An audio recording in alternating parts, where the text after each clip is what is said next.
जय हिंद। आइए आज हम लोग संज्ञा चैप्टर को स्टार्ट करते हैं। लोग इसके पहले जो वर्णमाला और संधि चैप्टर का वीडियो डाले हैं उसको भी देख लीजिएगा। आप किसी भी क्लास में हैं, 10th 11th 12th 8वां 9वां किसी भी क्लास में है, तो ये व्याकरण एक ऐसा सब्जेक्ट है कि किसी भी क्लास का नहीं होता, ये सबके लिए होता है। ये कोई आपका किताब का कहानी और कविता नहीं है, इस सबके लिए क्या है, एक जैसा है। इसीलिए आप कंपटीशन हो चाहे 10th 11th 12th है, सफा समझिए कि ऐसा पढ़िए कि जो किसी को पढ़ा दे। ये नहीं कि बार बार इसी हिंदी व्याकरण को पढ़ते रहिए, एक बार बढ़िया से पढ़िए, परमानेंट हो जाइए। तो अभी हम लोग संज्ञा की बात करते हैं। संज्ञा आखिर होता क्या है? तो संज्ञा कहने का मतलब किसी भी व्यक्ति का नाम, जैसे नाम को हम लोग क्या कहते हैं, संज्ञा। तो अब दुनिया में क्या है, कोई व्यक्ति है, वस्तु है, जगह है, जानवर है, यही सब ना है। तो इस सब को हम लोग क्या, इस सभी के नाम को हम लोग क्या कहते हैं, संज्ञा कहते हैं। अब सब जैसे हम बोले व्यक्ति वस्तु, इस सब का एक अलग अलग कैटेगरी में हो जाता है। तो इस सब को पहचानने के लिए क्या करते हैं, इसको अलग अलग विभाग मतलब विभागों में बांटते हैं। अगर देखा जाए तो संज्ञा के भेद, यहाँ पर बात वही लिखा है कि संसार के सभी वस्तुओं के नाम को हम लोग क्या कहते हैं, संज्ञा कहते हैं। एक बार में ले लीजिए, ऐसा कोई ऐसा दुगो ऐसा मतलब पदार्थ बताइए, चाहे जानवर बताइए, चाहे कुछ भी बताइए, जिसका नाम नहीं है। जो दिखाई देता है उसको तो नाम है। हवा ना दिखाई देता है, हवा भी बोलते हैं। हवा दिखाई देता है, नहीं दिखाई। तो जो नहीं दिखाई देता उसका हम लोग नाम रख दिए हैं, तो जो दिखाई देगा उसका छूटेगा, कभी नहीं छूटेगा। अतः हम लोग क्या समझे कि जो दुनिया में जितना भी वस्तु जानवर जो भी है, सभी के नामों को हम लोग क्या बोलते हैं, संज्ञा बोलते हैं। अब आइए, संज्ञा के कितने भेद होते हैं? तो संज्ञा के 5 भेद होते हैं। तो संज्ञा के 5 भेद होते हैं। पहले का क्या है, व्यक्तिवाचक, जातिवाचक, समूहवाचक, द्रव्यवाचक और भाववाचक। तो अब एक एक करके इस सब के बारे में हम लोग जानेंगे। अब आइए, व्यक्तिवाचक संज्ञा। व्यक्ति कहने के मतलब किसी कोई भी व्यक्ति मतलब केवल मनुष्य और एगो व्यक्ति की बात नहीं हो रहा है। व्यक्तिवाचक बतलाता है कि हम किसी खास व्यक्ति के बारे में बात करें, कोनो एक गोड़ा के बात मतलब बारे में बात करें। जैसे हम बात करें पूजा के बारे में, तो हम यहाँ पूजा के बारे में बात किए, तो ये क्लास की समझिए कि जे स्पेशल मतलब जो एक लड़की पूजा के बारे में बात करें। अगर हम बात करें प्रीति के बारे में, तो क्लास के एक स्पेशल लड़की है जिसके हम प्रीति के बारे में बात करें। ये नहीं कि हम दुनिया भर के प्रीति चाहे दुनिया भर के पूजा के बारे में बात करें।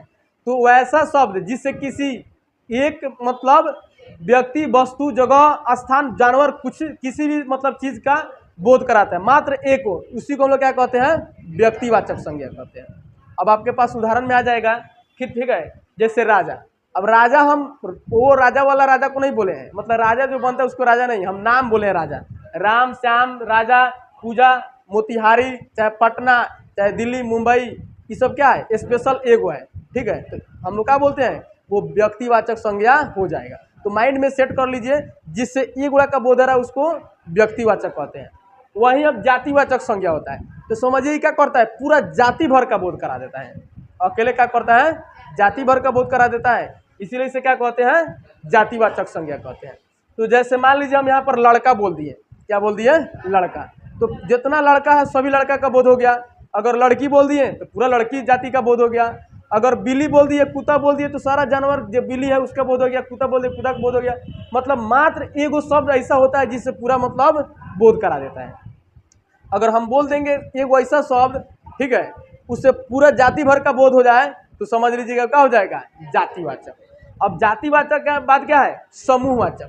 समूह में जैसे गांव देहात की महिलाएं होती है, क्या करती है, सब समूह में रहती है सब। तो गांव देहात की जो महिलाएं क्या होती है, समूह बनाकर रहती है। ऐसा नहीं कि तो उन लोग को समूह होता है। जब कोई भी व्यक्ति, वस्तु, जानवर, जिससे हम लोग का पता चले वो समूह में काम हो रहा है। जैसे अगर हम पढ़ा रहे हैं, जैसे बैच चल रहा है, तो यहाँ पर क्या है, वर्ग क्या है, एक समूह है जिसमें 10 15 20 विद्यार्थी, जितना भी विद्यार्थी हो, एक समूह में पढ़ते हैं लोग। तो समूहवाचक उदाहरण हो जाएगा। मेला में जाते हैं लोग, तब भीड़ रहता है, बहुत लोग रहता है, देखता है, तो हम लोग क्या कहते हैं, इस समूह है, तो समूहवाचक संज्ञा में जाता है। उसी प्रकार चाबी का गुच्छा।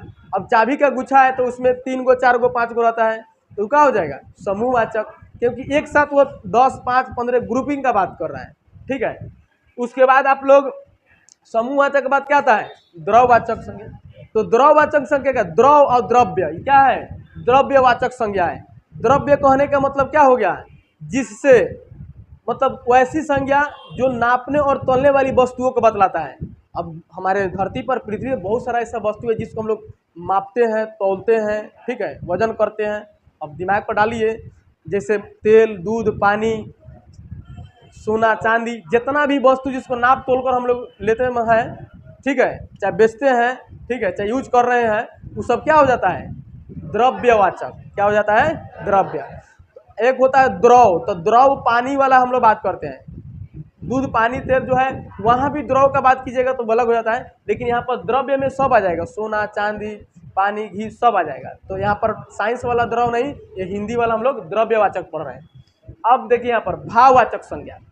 भाववाचक समझिए कि आपके अंदर का इमोशन, मतलब फीलिंग्स को बतलाता है कि हाँ आप ये काम कर रहे हैं, मतलब आपको महसूस कराता है, ये नहीं कि आप उसको छू रहे हैं। मतलब भाववाचक संज्ञा कहता है कि वैसी संज्ञा आप देख सकते हैं जिससे केवल महसूस किया जा सकता है, छू नहीं कर सकते, मतलब टच नहीं कर सकते हैं। जैसे अगर हम बात करें बचपन, आप महसूस करते हैं कि अभी हम बच्चे हैं। जवानी, आप महसूस करें कि हम जवान हो रहे हैं।